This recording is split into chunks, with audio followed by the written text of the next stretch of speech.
ರೈತರಿಂದ ಖರೀದಿ ಮಾಡಿದ ಹಿಂಗಾರು ಮತ್ತು ಮುಂಗಾರು ಹಂಗಾಮಿನ ಜೋಳದ ಹಣವನ್ನು ಕೂಡಲೇ ರೈತರ ಖಾತೆಗಳಿಗೆ ಸರ್ಕಾರ ಜಮಾವಣೆ ಮಾಡಬೇಕೆಂದು ಆಗ್ರಹಿಸಿ ಬಿಜೆಪಿ ಮುಖಂಡರು ಮಾನ್ವಿ ಪಟ್ಟಣದ ಬಸವ ವೃತ್ತದ ಬಳಿ ಪ್ರತಿಭಟನೆ ನಡೆಸಿದರು.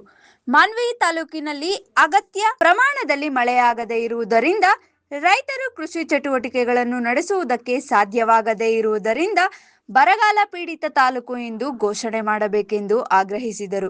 ರೈತರ ಕೃಷಿ ಸಾಲವನ್ನು ಸಂಪೂರ್ಣವಾಗಿ ಮನ್ನಾ ಮಾಡಬೇಕು. ಎಕರೆಗೆ 50,000 ವಿಶೇಷ ಬರ ಪರಿಹಾರವನ್ನು ರೈತರಿಗೆ ನೀಡಬೇಕು. ನೀರಾವರಿ ಕಾಲುವೆಗಳಲ್ಲಿ ನೀರು ಸರಾಗವಾಗಿ ಹರಿಯುವುದಕ್ಕೆ ಅನುಕೂಲವಾಗುವಂತೆ ಕಾಲುವೆಗಳಲ್ಲಿ ಹೊಳೆ ಎತ್ತಬೇಕು ಎಂದು ಆಗ್ರಹಿಸಿದರು. ಕಳೆದ ಫೆಬ್ರವರಿ ತಿಂಗಳಿನಿಂದ ಈ ರಾಜ್ಯ ಸರ್ಕಾರ, ಕರ್ನಾಟಕದ ಕಾಂಗ್ರೆಸ್ ಸರ್ಕಾರ ರೈತರಿಂದ ಜೋಳ ಖರೀದಿ ಮಾಡಿ ಸುಮಾರು 6 ತಿಂಗಳುಗಳು ಆಗ್ತಾ ಬಂದರೂ ಕೂಡ ಅವರಿಗೆ ಕೊಡಬೇಕಾದಂಥ ಹಣ ಇವತ್ತಿಗೂ ಕೂಡ ಅವ್ರ ಖಾತೆಗೆ ಹಾಕಿಲ್ಲ. ಯಾವ ಸರ್ಕಾರ ರೈತರ ನೋವಿಗೆ, ರೈತರ ಸಂಕಷ್ಟಕ್ಕೆ ಸಹಾಯ ಆಗಬೇಕಾಗಿತ್ತು ಆ ಸರ್ಕಾರ ಇವತ್ತು ರೈತರ ಜೋಳ ಖರೀದಿ ಮಾಡಿ, ಕನಿಷ್ಠ ಖರೀದಿ ಮಾಡಿದ ಜೋಳಕ್ಕೂ ಕೂಡ ದುಡ್ಡು ಹಾಕದೆ ರೈತರ ಪ್ರಾಣ ತೆಗೆಯುವಂಥ ಒಂದು ಕೆಲಸಕ್ಕೆ ಕೈ ಹಾಕಿದೆ ಇವತ್ತು ಕರ್ನಾಟಕ ಕಾಂಗ್ರೆಸ್ ಸರ್ಕಾರ. ಈ ಸರ್ಕಾರ ಒಂದು ರೈತ ವಿರೋಧಿ ಸರ್ಕಾರವಾಗಿದ್ದು ಈ ಸರ್ಕಾರ ಕೂಡಲೇ ಕಿತ್ತೊಯ್ಯಬೇಕಂತೇಳಿ ನಾನು ಮಾನ್ಯ ರಾಜ್ಯಪಾಲರಲ್ಲಿ ಮನವಿ ಮಾಡಿಕೊಳ್ತೇನೆ. ಅದೇ ರೀತಿಯಾಗಿ ಇವತ್ತು ನಮ್ಮ ಕರ್ನಾಟಕ ಸರ್ಕಾರ ರೈತರಿಗೆ ಕೊಟ್ಟಂಥ ಒಂದು ಮಾತು ಭರವಸೆಗಳನ್ನು ಈಡೇರಿಸಿದೆ. ಈ ರೈತರೇನು ಯಾರು ಜೋಳ ಖರೀದಿ ಮಾಡ್ರಂತ ಯಾರೂ ಅರ್ಜಿ ಹಾಕೊಂಡಿಲ್ಲ ಸರ್ಕಾರಕ್ಕೆ. ಇವರೇ ರೈತರ ಒಂದು MSP ಕೇಂದ್ರ ಸರ್ಕಾರ ಏನು ನಿಗದಿ ಮಾಡಿದೆ, ಮಿನಿಮಮ್ ಸಪೋರ್ಟ್ ಪ್ರೈಸ್, ಆ ಒಂದು ದರದಲ್ಲಿ ಖರೀದಿ ಮಾಡ್ತೀವಿ ಅಂತೇಳಿ ಇವರೇ ರೈತರಿಗೆ ಅರ್ಜಿ ಹಾಕೋಕ್ಕೆ ಕೇಳಿದ್ದು ಇವರೇ, ರೈತರಿಂದ ಖರೀದಿ ಮಾಡಿದ್ದು ಇವರೇ. ಆದರೆ ಇವತ್ತು ದುಡ್ಡು ಕೊಡದಂಥ ಪರಿಸ್ಥಿತಿ ಇವರದಾಗಿದೆ. ಈ ರೀತಿಯಾಗಿ ಖಜಾನೆ ಕಾಲಿಟ್ಕೊಂಡು ರೈತರ ಒಂದು ಜೋಳ ಖರೀದಿ ಮಾಡಿ ದುಡ್ಡು ಹಾಕದಂಥ ಪರಿಸ್ಥಿತಿ ಇವತ್ತು ಕಾಂಗ್ರೆಸ್ ಸರ್ಕಾರ ಈ ರಾಜ್ಯದ ಸರ್ಕಾರಕ್ಕೆ ತಂದು ಒದಗಿಸಿಟ್ಟಿದೆ. ಇದು ತೀರಾ ಖಂಡನೀಯ. ಕೂಡಲೇ ರಾಜ್ಯ ಸರ್ಕಾರ ರೈತರಿಗೆ ಕೊಡಬೇಕಾದಂಥ ಬಾಕಿ ಹಣವನ್ನು ಕೂಡಲೇ ಪಾವತಿಸದಿದ್ದರೆ ಮುಂದಿನ ದಿನಗಳಲ್ಲಿ ಭಾರತೀಯ ಜನತಾ ಪಕ್ಷದ ವತಿಯಿಂದ ಉಗ್ರ ಹೋರಾಟವನ್ನು ನಾವು ಮಾಡಬೇಕಾಗ್ತದೆ ಅಂತೇಳಿ ಕೂಡ ಈ ಒಂದು ಸಭೆಯ ಮುಖಾಂತರ ಮಾನ್ಯ ಸರ್ಕಾರಕ್ಕೆ ಎಚ್ಚರವನ್ನು ಕೊಡ್ತಾ ಇದ್ದೀವಿ ಭಾರತೀಯ ಜನತಾ ಪಕ್ಷದ ಮಾನ್ಯ ಮಂಡಲದ ಪರವಾಗಿ. ಅದೇ ರೀತಿಯಾಗಿ ಇವತ್ತು ಮಳೆಗಾಲ ಪ್ರಾರಂಭ ಆಗಿ 2 ತಿಂಗಳುಗಳು ಕಳೆದರೂ ಕೂಡ ಮಳೆ ಇಲ್ಲ. ಈ ಕುರಿತು ಬರಗಾಲ ಘೋಷಿಸುವಂತೆ ಹಲವಾರು ಜನ ಬೇಡಿಕೊಂಡರೂ ಕೂಡ ಯಾವುದೇ ಸರ್ವೆ ಕಾರ್ಯ ಇವತ್ತಿಗೂ ಕೂಡ ಈ ಒಂದು ಕ್ಷೇತ್ರದಲ್ಲಿ ಆರಂಭ ಆಗಿಲ್ಲ. ಕೃಷಿ ಇಲಾಖೆ ಅಧಿಕಾರಿಗಳು ಅದೇ ರೀತಿ ಸುಮ್ಮನೆ ಕುಂತಾರ. ಕಂದಾಯ ಇಲಾಖೆ ಅಧಿಕಾರಿಗಳು ಕೂಡ ಯಾವುದೇ ಹಳ್ಳಿಗೆ ಹೋಗ್ದೇನೆ, ಯಾವುದೇ ಕೃಷಿ ಜಮೀನುಗಳಿಗೆ ಹೋಗ್ದೇನೆ, ಯಾವುದೇ ಸರ್ವೆ ಕಾರ್ಯಾರಂಭ ಮಾಡದೆ ಕೇವಲ SIR ಅಂತ ಹೇಳ್ಕೊಂಡು ಕಳೆದ 2 ತಿಂಗಳುಗಳಿಂದ ಜನರಿಗೆ ಒಂದು ನೋವು ಕೊಡ್ತಾ ಇದ್ದಾರೆ. ರೈತರು ಏನಾದರೂ ಕೇಳಿದರೆ SIRನಲ್ಲಿದ್ದೀವಿ, ಸೆನ್ಸಸ್ನಲ್ಲಿದ್ದೀವಿ, DC ಬರ್ತಾರ, AC ಬರ್ತಾರ ಅಂತ ಮಾತುಗಳು ಬಿಟ್ಟ ಮೇಲೆ ಒಬ್ಬ ಪರಿಸ್ಥಿತಿಯಲ್ಲಿ ಈಗ ಮತ್ತೆ ಬೆಳೆ ಹಾಕ್ಬೇಕಂದ್ರೆ ಕೈಯಲ್ಲಿ ದುಡ್ಡಿಲ್ಲ. ಇದ್ದಂಥ ದುಡ್ಡು ಈಗಾಗಲೇ ಹತ್ತಿ ಬೆಳೆಗಳಿಗಾಗಿ ಬೀಜ ತಂದು ಎಲ್ಲರೂ ಕೂಡ ನಾಟಿ ಮಾಡಿದ್ದಾರೆ. ಆದರೆ ಬೆಳೆ ಬಂದಿಲ್ಲ, ಮೊಳಕೆ ಕೂಡ ಬಂದಿಲ್ಲ, ಬೆಳೆ ಉಳಿದಿಲ್ಲ. ಕೂಡಲೇ ರಾಜ್ಯ ಸರ್ಕಾರವು ಬರಗಾಲ ಪೀಡಿತ ಪ್ರದೇಶ ಎಂದು ಘೋಷಿಸಿ ರೈತರಿಗೆ ಸಿಗಬೇಕಾದಂಥ ಒಂದು ಬರಗಾಲದ ಒಂದು ಪರಿಹಾರ ಹಣವನ್ನು ಕೂಡಲೇ ರೈತರ ಖಾತೆಗೆ ಜಮಾ ಮಾಡಬೇಕಂತೇಳಿ ಕೂಡ ಈ ಮೂಲಕ ಆಗ್ರಹ ಪಡಿಸ್ತಾ ಇದ್ದೀವಿ. ಅದೇ ರೀತಿಯಾಗಿ ತುಂಗಭದ್ರಾ ಕಾಲುವೆಗೆ ನೀರು ಎಷ್ಟೇ ಇರಲಿ, ಒಂದಿಷ್ಟು ನೀರು ಬಿಟ್ಟು ರೈತರ ಸಹಾಯಕ್ಕೆ ಈ ಸರ್ಕಾರ ಬರಬೇಕಂತೇಳಿ ನಾನು ಮಾನ್ಯ ಕರ್ನಾಟಕ ರಾಜ್ಯದ ಮುಖ್ಯಮಂತ್ರಿಗಳನ್ನು ಬೇಡಿಕೊಳ್ಳುತ್ತೇನೆ. ಧಿಕ್ಕಾರ ಧಿಕ್ಕಾರ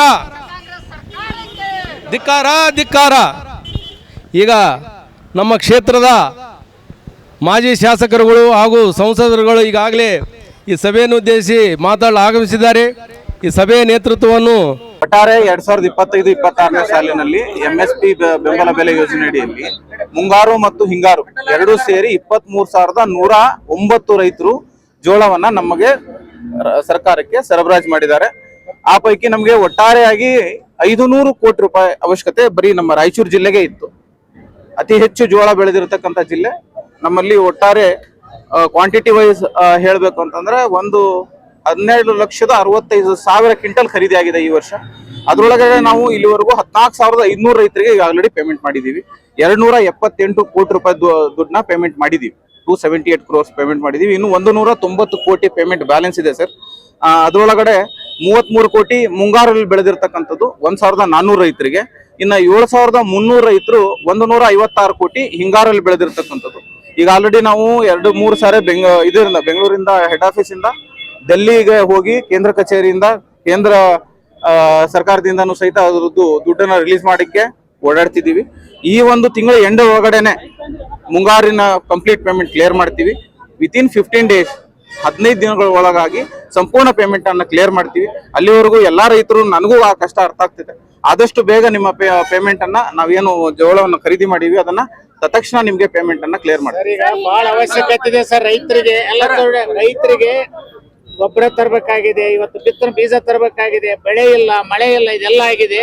ನೀವು ಕೊಡದೇ ಇದ್ರೆ ರೈತರು ಆತ್ಮಹತ್ಯೆ ಮಾಡ್ಕೊಳ್ತಾರ ನೋಡ್ರಿ, ಆ ಪರಿಸ್ಥಿತಿ ಇದೀವ. ಇಲ್ಲ ಸರ್, ನೀವು 15 ದಿವಸ ಅಂತ ಹೇಳ್ಬೇಡ್ರಿ, ಒಂದು ವಾರದೊಳಗೆ ನಾವು ಇಷ್ಟು ದಿನ ತಡೆದಿದ್ದೀವಿ, ನಮ್ಗೆ 15 ದಿನ ದೊಡ್ಡದಲ್ಲ, 15 ದಿನ ತಡಿತೀವಿ. ಇನ್ನು 15 ದಿನದೊಳಗಡೆ ದುಡ್ಡು ಬೆಳಿಲ್ಲ ಅನ್ನೋದು ಅತಿ ಉಗ್ರವಾದ ಹೋರಾಟವನ್ನು ನಾವು ಮಾಡೋದಿಲ್ಲ. ಈ ಮೂಲಕ ನಮ್ಗೆ ಹೇಳ್ತಾ ಇದ್ದೀವಿ, ನಾವು ಯಾವುದೇ ತರದ ಮನವಿನೂ ಕೊಡಲ್ಲ. ಮಾಡಿದ್ದಾರೆ ಈಗಾಗಲೇ 1 ತಿಂಗಳ ಉಗ್ರವಾದ ಹೋರಾಟವನ್ನು ಮಾಡಕ್ಕೆ ಸರ್, ಹೋದ್ ಸಲ ನೀವು 10 ದಿನ ಒಳಗೆ ಪೇಮೆಂಟ್ ಮಾಡ್ತೀವಿ ಅಂತ ಹೇಳಿದಿರಿ. ಈಗ ಮತ್ತೆ 15 ದಿನ ಅಂತೀರಿ. ರೈತರು ಎಲ್ಲಿಗೆ ಹೋಗ್ಬೇಕು ಹೇಳ್ರಿ? ಅಲ್ಲ, ನಾವು ಜೋಳ ಬೆಳೆ ತಿರುಗಿ ಸೆಪ್ಟೆಂಬರ್ ಮತ್ತೆ ಜೋಳ ಬಿತ್ತಬೇಕು. ನೀವು 10 ದಿನ 15 ದಿನ ಅಂತ ಹೇಳಿದ್ರೆ ರೈತರು ಎಲ್ಲಿ ಎಣ್ಣೆ ಕುಡಿದು ಸಾಯ್ಬೇಕಾ? ಏನ್ ಮಾಡ್ಬೇಕು? ರಾಜ್ಯಾದ್ಯಂತ 3000 ಕೋಟಿ ರೂಪಾಯಿ MSP ಇದೆ. ಇಲ್ಲಿವರೆಗೂ 1850 ಕೋಟಿ ಇವಾಗ ಅವಶ್ಯಕತೆ ಇದೆ ರೈತರಿಗೆ. ಕಾಂಕ್ರೀಟ್ ಆಗಿ ಕನ್ಫರ್ಮ್ ಆಗಿ ಹೇಳ್ಬೇಕಂತ ಕನ್ಫರ್ಮ್ ಆಗಿ ನಾನು ಈಗ ಇಲ್ಲಿಗೆ ಬರ್ಬೇಕಾದ್ರೆ ಕೇಂದ್ರ ಕಚೇರಿಗೆ ಮಾತಾಡ್ಕೊಂಡು, ಯಾಕಂದ್ರೆ ನಾನು ರೈತರಿಗೆ ಉತ್ತರ ಕೊಡಕ್ ಹೋಗ್ತಿದ್ದೀನಿ. ಅಲ್ಲಿ ರೈತರ ಮುಖಂಡರು ಇದ್ದಾರೆ, ಮಾನ್ಯ ಚುನಾಯಿತ ಪ್ರತಿನಿಧಿಗಳು ಇದ್ದಾರೆ. ನಾನು ಉತ್ತರ ಕೊಡ್ಬೇಕಾಗಿದೆ ಅಂತ ಕೇಳಿದಾಗ 31ನೇ ತಾರೀಕು ಒಳಗಡೆ ನಮಗೆ ಪೇಮೆಂಟ್ ನ ಕ್ಲಿಯರ್ ಮಾಡ್ತಕ್ಕಂಥ ಭರವಸೆನ ಅವ್ರು ಹೇಳಿದ್ದಾರೆ. ಯಾಕಂದ್ರೆ ತಕ್ಷಣ ಅಲ್ಲಿಂದ ದುಡ್ಡು ಬಂದ ತಕ್ಷಣ ನನಗೆ ಒಂದು ಕ್ಷಣ, ಒಂದು ದಿನಾನೂ ನಾನು ಅದನ್ನ ವೇಟ್ ಮಾಡಲ್ಲ. ಬೇರೆ ಯಾವುದೇ ರೀತಿ ಎಂತ ಒತ್ತಡಗಳು ಕಾರ್ಯಗಳು ಇದ್ರೆ ಅದನ್ನ ಬದಿಗೊತ್ತಿ ರೈತರಿಗೆ ದುಡ್ಡನ್ನು ಜಮಾ ಮಾಡ್ತಕ್ಕಂಥದ್ದು ಮೊದಲನೇ ಆದ್ಯತೆ ಮೇಲೆ ಕೆಲಸ ಮಾಡ್ತೀವಿ. 31ನೇ ತಾರೀಕು ಒಳಗಡೆನೆ ನಾವು ಖರೀಫ್ ಕ್ಲಿಯರ್ ಮಾಡ್ತೀವಿ. ನೀವು ವೇಟ್ ಮಾಡೋದಲ್ಲ, ಮತ್ತೆ ಬೇರೆ ಸರ್ಕಾರಕ್ಕೆ ಒತ್ತಾಯ ಮಾಡ್ರಿ. ಈ ಪರಿಸ್ಥಿತಿ ರೈತರಿಗೆ ಹಿಂಗಾದ ಹಿಂಗಿಲ್ಲ ಅಂತ ಹೇಳಿ. ಹಿಂಗಾರು ಬೆಳೆ ನಮ್ದು 57 ಕೋಟಿ ಮಾನ್ಯ ತಾಲೂಕು ಒಂದೇ ಐತೆ. ಮತ್ತೆ ನಾವು ಬಿತ್ತದ ಬೆಳೆದ ಮುಂದೆ ಗಾಡಿ ರೈತರು ಏನ್ ಎಣ್ಣೆ ಕುಡಿಬೇಕಾ, ಅಳಬೇಕಾ, ಏನ್ ಮಾಡ್ಬೇಕು ಹೇಳ್ರಿ? ಈಗ ಹತ್ತಿ 3 ಸಲ ಊರ್ಯಾರ. ಆ ಕಾರಣಕ್ಕೆ ರೈತರು ಏನ್ ಮಾಡ್ಬೇಕ ಉತ್ತರ ಕೊಡ್ರಿ. ಮೊದ್ಲು ಏನ ಮುಂದಿನ ತಿಂಗಳು ಕೊಡೋದ ಮುಂದಿನ ಈಗ ಏನಂತ ಒಂದು 4-5 ದಿನದಾಗ ಹಾಕ್ಲಿಕ್ಕೆ ನಾವು ಮುಂದಿನ ಉಗ್ರ ಹೋರಾಟ ಮಾಡ್ಬೇಕಂತ ನಿಮ್ಗೆ ಹೇಳ್ತೀವಿ. ನಮ್ಗೆ 15 ದಿನ ಮ್ಯಾಕ್ಸಿಮಮ್ ಟೈಮ್ ಕೊಡಿ. ನಾವು ರೈತರು ಬಹಳ ನಿಷ್ಠೆಯಿಂದ ಇದ್ದಾರೆ. ದಯವಿಟ್ಟು ಆ ಡೇಟ್ ವರೆಗೂ ನಾವು ಯಾವುದೇ ಕಾರಣಕ್ಕೂ ನಿಮಗೆ ತೊಂದರೆ ಮಾಡಲ್ಲ. ನೀವ್ ಏನ್ ಮಾಡ್ತಿರೋ ಬಿಡ್ತಿರೋ ನಮಗೆ ಗೊತ್ತಿಲ್ಲ. 15 ದಿನಗಳ ಒಳಗಡೆ ಏನೋ ದುಡ್ಡು ಬರಲಿಲ್ಲ ಅಂದ್ರೆ ಅತಿ ಉಗ್ರವಾದ ಹೋರಾಟ. ನೀವು ಯಾರು ಮುಗಿಸಕ್ಕೂ ಆಗಲ್ಲ. ಅಷ್ಟು ಉಗ್ರವಾದ ಹೋರಾಟವನ್ನು ಏನಾದ್ರೂ ರೈತರ ಆತ್ಮಹತ್ಯೆಗಳಾದ್ನಪ್ಪ ಅಂದ್ರೆ ನೇರ ಹೊಣೆಗಳು ಈ 3 ಹೊಣೆ ಆತವ ಅಂತ ಹೇಳಿ ನಾವು ಈ ಮೂಲಕ ಹೇಳ್ತಾ ಇದ್ದೀವಿ ಸರ್. ಇಲ್ಲ, ನಾವು ಖಂಡಿತ ಅಷ್ಟೊಳಗೆ ಪೇಮೆಂಟ್ ಮಾಡಿಸ್ತೀವಿ. ಹಾಗಾದ್ರೆ ನೀವು ಈಗ ಮೊದಲನೇ ಹಂತದಲ್ಲಿ ಈಗ ಬರೋ ಈ ಒಂದು 3-4 ಡೇಸ್ ಅಲ್ಲಿ ನಾನು ಈ 3-4 ದಿನ ಅಂತ ಹೇಳಿದ್ದಾರೆ. ಆದ್ರೂ ಸ್ವಲ್ಪ ಟೆಕ್ನಿಕಲ್ ಇಶ್ಯೂಸ್ ಬರಬಾರ್ದು ಅಂತ ಹೇಳಿ ಸರ್ ನಾನು 31ನೇ ತಾರೀಕುವರೆಗೂ ತೋತಿದ್ದೀನಿ. 31ನೇ ತಾರೀಕುವರೆಗೂ ನಾವು ಖರೀಫ್ ಕ್ಲಿಯರ್ ಮಾಡ್ಬಿಡ್ತೀವಿ. ಇಲ್ಲ, ಈ ಖರೀಫ್ ಕ್ಲಿಯರ್ ಮಾಡ್ತೀವಿ. ಮೊದಲನೇ ಫುಲ್ ಕ್ಲಿಯರ್ ಮಾಡ್ಬಿಡ್ತೀವಿ ಖರೀಫ್ನ. ರಬಿನ ಒಂದೇ ಹಂತದಲ್ಲಿ ಈಗ 3 ಹಂತ ಆಯ್ತು. ಖರೀಫ್ಗೆ ಇನ್ನೊಂದು ಹಂತ ಸೇರಿಸಿದ್ರೆ 4 ಹಂತ ಆಯ್ತು. ಹಾಗಾಗಿ ನಾವು ಹಿಂಗಾರಿಗೆ ನಾವು ನಿಮ್ಮ ಆಫೀಸಿಗೆ ಬಹಳ ಸಲ ಬಂದಿವಿ. ಹೌದು ಸರ್, ಬಹಳ ಸಲ ಬಂದಿವಿ. ನಮ್ಮ ಕನ್ವಿನ್ಸ್ ಮಾಡಿ ಕೆಲಸನೇ ಆಗಿಲ್ಲ. ಬಹಳ ಸಲ ಬಂದಿವಿ. 31ನೇ ತಾರೀಕು ಅಂತ ಗಡುವು ಕೊಟ್ಟೆ. 31ನೇ ತಾರೀಕಿಗೆ ನೀವು ಹಣ ಕೊಡ್ಲಿಲ್ಲ ಅಂದ್ರೆ ಸರ್ ಸಿನ್ನೂರು ತಾಲೂಕು ಒಂದು ಜಮಾ ಆಗಿ ಮಾನಿತರಿಗೆ ಹಾಕ್ಬಿಟ್ಟಿದೆ ಸರ್. ಅದು ಡೇಟ್ ವೈಸ್ ಬಂದತೆ. ಅದು ಏಪ್ರಿಲ್ 23 ಸರ್. ನೀವು ಮುಂಗಾರು ಹಿಂಗಾರ ಅಂತ ಕೇಳ್ರಿ ಸರ್. MSP ಏನೇ ಮುಂಗಾರು ಹಿಂಗಾರ ಅಂತಿಲ್ರಿ. ಹೌದು, ಡೇಟ್ ಪ್ರಕಾರ 23ನೇ ತಾರೀಕು ಏಪ್ರಿಲ್ ವರೆಗೂ ಕೊಟ್ಟಿದ್ದೀವಿ. ಡೇಟ್ ಪ್ರಕಾರ ನೀವು ಮಾಡ್ಕೊಂತ ಬರ್ತೀರಿ. ಈಗ ಯಾಕೆ ನಮಗೆ ಹಾಕಿದ ಅನ್ಯಾಯ? ಮಾನ್ಯ ತಾಲೂಕು ಒಂದೇ ಯಾಕೆ 57 ಕೊಟ್ಟರೆ ಒಬ್ಬರು ಪೇಮೆಂಟ್ ಆಗಿಲ್ಲ? ಏನ್ ಕಾರಣ ಏನು ಬೇಕಲ್ಲ? ಸಿಂಧನೂರು ತಾಲೂಕು ಯಾವುದಿಲ್ಲ ಏನ್ ಸರ್ ಏನ್ ಕಾರಣ ಏನು? ಇಲ್ಲ, ಎಲ್ಲಿ ಇರ್ದಿರ್ತಕ್ಕ ನಾನೊಬ್ಬ ರೈತನಾಗಿ ಮಾತಾಡ್ತಿದ್ದೀನಿ. ಭಾರತೀಯ ಜನತಾ ಪಾರ್ಟಿ ಪಕ್ಷ ಕಾರ್ಯಕರ್ತ ಆಗಿ ನಮ್ಮ ಹಿರಿಯವರು ಎಲ್ಲರ ಮುಖಾಂತರ ನಮ್ಮ ರೈತರು ಕಷ್ಟ ನೋಡಿ ಹಳ್ಳಿಯ ಮನಸ್ಸಿನಿಂದ ನಮ್ಗೆ ಏನ್ ಮಾತಾಡ್ಬೇಕು ಕೂಡ ಅರ್ಥ ಆಗ್ತಾ ಇಲ್ಲ. ಇವತ್ತು ಜೋಳದ ಬಗ್ಗೆ ಹಿಂಗಾರಿ ಮುಂಗಾರಿ ಅಂತ ಕನ್ಫ್ಯೂಷನ್ ಮಾಡಿ ದುಡ್ಡು ಇವತ್ತಿಗೆ ಲೇಟ್ ಮಾಡಿ ಬರ್ತಾ ಇದಾರೆ. ಇದು ಅದ್ರ ಬಗ್ಗೆ ನಮ್ಮ ಎಲ್ಲರೂ ಹಿರಿಯವರು ಹೇಳಿದ್ದಾರೆ, ಅದೆಲ್ಲ ಮಾಹಿತಿ ಕೊಟ್ಟಿದ್ದಾರೆ. ಇವಾಗ ಸದ್ಯ ರಾಯಚೂರು ಜಿಲ್ಲೆಗೆ ಒಂದು 190 ಕೋಟಿ ರೊಕ್ಕ ಪೆಂಡಿಂಗ್ ಐತೆ ಇವತ್ತಿ. ಅದೇ ಮಾನ್ಯ ತಾಲೂಕಿಗೆ ಬಂದು ಸಿರಿವಾರ ಕೂಡಿ 77 ಕೋಟಿ ರೂಪಾಯಿ ಇವತ್ತು ಕಟ್ರೆ ನಮ್ಮ ರೈತರೆಲ್ಲ ಸುಖವಾಗಿ ಬದುಕ್ತಾರೆ ಎಂಬುದು ನಾನು ತಿಳಿಸ್ತಾ ಇದ್ದೀನಿ. ಇದು ಈ ಜೋಳದ ದುಡ್ಡು ವಿಷಯನೇ ಅಲ್ಲ. ಈ DK ಶಿವಕುಮಾರ್ ಸರ್, ನೀವು ಏನ್ ಮಾತಾಡಿದ್ರಿ ಅಸೆಂಬ್ಲಿನಾಗ ವಿರೋಧ ಪಕ್ಷಕ್ಕೆ? ನೀವು ನಮ್ ತಾಕತ್ ನೋಡ್ತೀಯಾ, ನಮ್ ಧೈರ್ಯ ನೋಡ್ತೀಯಾ, ನಮ್ಮ ದಿಕ್ಕತ್ ನೋಡ್ತೀಯಾ ಅಂತ ಹೇಳಿದ್ರಿ. ನಿಮ್ ದಿಕ್ಕತ್ತು, ನಿಮ್ ಧೈರ್ಯ, ನಿಮ್ ಸಾಹಸ ಏನಾಯ್ತು ಇವತ್ತು ದುಡ್ಡು ಕೊಡಲಿ ತೋರಿಸಿ. ಇವತ್ತು ರಾಯಚೂರು ಜಿಲ್ಲಾ ದುಡ್ಡು ಕೊಟ್ಟು ನಿಮ್ ದಿಕ್ಕತ್ತು ತೋರಿಸಿ, ನಿಮ್ ಧೈರ್ಯ ತೋರಿಸಿ, ನಿಮ್ ಎಷ್ಟು ತೋರಿಸ್ರಿ. ನಿಮ್ ಮೇಲೆ ಗೌರವ ಐತೆ, ಗೌರವ ಇಲ್ಲ ಅಂತಲ್ಲ. ಆದ್ರೆ ನಮ್ ರೈತರು ಬದುಕಬೇಕಂದ್ರೆ ನೀವು ದಿಕ್ಕತ್ತು ಧೈರ್ಯ ಎಲ್ಲ ಕೊಟ್ಟು ನಮ್ ರೈತರ ದುಡ್ಡೆಲ್ಲ ಕ್ಲೀನ್ ಮಾಡಿ ಒಂದು ವಾರ ಒಳಗೆ ಮಾಡಿಲ್ಲ ಅಂದ್ರೆ ಇಷ್ಟು ಗಂಟೆ ಪತ್ರಿಟ್ಟು ನಾವು ಹೋರಾಟ ಮಾಡ್ತೀವಿ ಅಂತ ಕಂಪ್ಲೀಟ್ ರೋಡ್ನೇ ಬ್ಲಾಕ್ ಮಾಡ್ತೀವಿ. ಇನ್ನು ಮುಂದೆ ನಡೆಯೋದು ಇದೊಂದೇ ಅಲ್ಲ, ಜೋಳದ ಒಂದೇ ಮುಗಿದಿಲ್ಲ. DK ಶಿವಕುಮಾರ್ ಸರ್, ಇವತ್ತು ನೀರು ಕೆನಾಲ್ ತುಂಬ್ತಾ ಇತ್ತು ಡ್ಯಾಮ್. ಇವತ್ತು ಕೆನಾಲ್ ನೀರು ಹರಿಬೇಕಂದ್ರೆ ಒಂದು ಕೆನಾಲ್ ರಿಪೇರ್ ಮಾಡಿಲ್ಲ, ನೀನು ಒಂದು ಪೈಪ್ಗೆ ಬೀಜ ಹಚ್ಚಿಲ್ಲ. ನೀವು ನಾಳೆ ನೀರು ತುಂಬ್ಕೊಂಡ್ರೆ ನೀವು ಹೆಂಗ್ ನೀರು ಕೊಡ್ತೀವಿ? ಒಂದು ಕೆನಾಲ್ ಮೇಂಟೆನೆನ್ಸ್ ಮಾಡಿಲ್ಲ. ಅಲ್ಲಿಂದ ರಾಯಚೂರ್ಲಿಂದ ಹಿಡಿದು ಹೊಸಪೇಟೆವರೆಗೆ ಕಾಲಿನ ಮೇಲೆ ಕೈ ಹಾಕಿಲ್ಲ, ಒಂದು ಗಿಡ ಕಡಿದಿಲ್ಲ, ದಾರಿ ಮಾಡಿಲ್ಲ, ರಸ್ತೆ ಇಲ್ಲ, ಏನಿಲ್ಲ. ಇವತ್ತು ಪಟ್ಟು ನೀರು ಬಂದ್ರೆ ಹೆಂಗ್ ಬಿಡ್ತೀರಿ ನೀವು? ಏನು ರಿಪೇರಿ ಮಾಡ್ಲಾರ್ದಂಗೆ ಹೆಂಗ್ ಬಿಡ್ತೀರಿ? ಅದು ಒಂದನೇ ಅಲ್ಲ, ಇನ್ನು ಬಹಳ ಸಮಸ್ಯೆ ಇದಾವೆ ರೈತರಿಗೂ. ಇವ ಹೆಣ್ಮಕ್ಳು ಗೃಹಲಕ್ಷ್ಮಿ ಅಂತ ಹೇಳ್ಯಾರ, ಎಲ್ಲಿ ಕೊಟ್ಟು ಗೃಹಲಕ್ಷ್ಮಿ? ಅಲ್ಲಿ ಕೇಳಿ CPM ಆಫೀಸ್ ಹೋಗೋಣ ಹೆಣ್ಮಕ್ಳನ್ನ 5 ಲಕ್ಷ ಅಪ್ಲಿಕೇಶನ್ ಪೆಂಡಿಂಗ್ ಇದಾವ ಇವತ್ತಿಗೆ. ನೀವು ಗೃಹಲಕ್ಷ್ಮಿ ಕೊಟ್ಟಿದ್ದು ಏನ್ ಕೊಟ್ಟಿದ್ರು?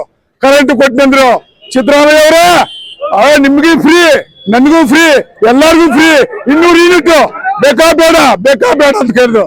ಬರ್ರಿ ಇಲ್ಲಿ, ನನ್ನ ಹತ್ರ ಬಿಲ್ ಐತೆ. ನೀವು 200 ಯೂನಿಟ್ ಅಂದ್ರೆ ವರ್ಷಕ್ಕೆ 2400 ತೆಗೆದು ನನ್ನ ಹತ್ರ ಎಷ್ಟು ದುಡ್ಡು ವಸೂಲಿ ಮಾಡಿದ್ರು ತೋರಿಸ್ರಿ, ಬರ್ರಿ, ನನ್ನ ಹತ್ರ ಬಿಲ್ ಐತೆ, ಎಲ್ಲ ಮಾಹಿತಿ ಐತೆ.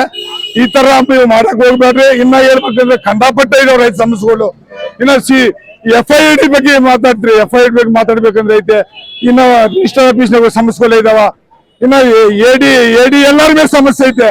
ನೀವು ಬೇಕಂದ್ರೆ ಒಂದು ಟೀಮ್ ಕಲ್ಸ್ರಿ, ನೋಡ್ರಿ, AD ಎಲ್ಲಾರು ಕಲ್ಸ್ರಿ, DD ಎಲ್ಲಾರು ಕಲ್ಸ್ರಿ, ಎಲ್ಲ ಸಮಸ್ಯೆಗಳನ್ನ ಒಂದು ಟೀಮ್ ಕಲ್ಸ್ರಿ, ಒಂದು ವಾರದಾಗ ನಮ್ಗೆ ಎಲ್ಲ ಬಗೆಹರಿಸ್ಕೊಡ್ರಿ ಅಂತ ನಿಮ್ ಕೈ ಹಿಡಿದು ಹೋಗ್ತೀವಿ.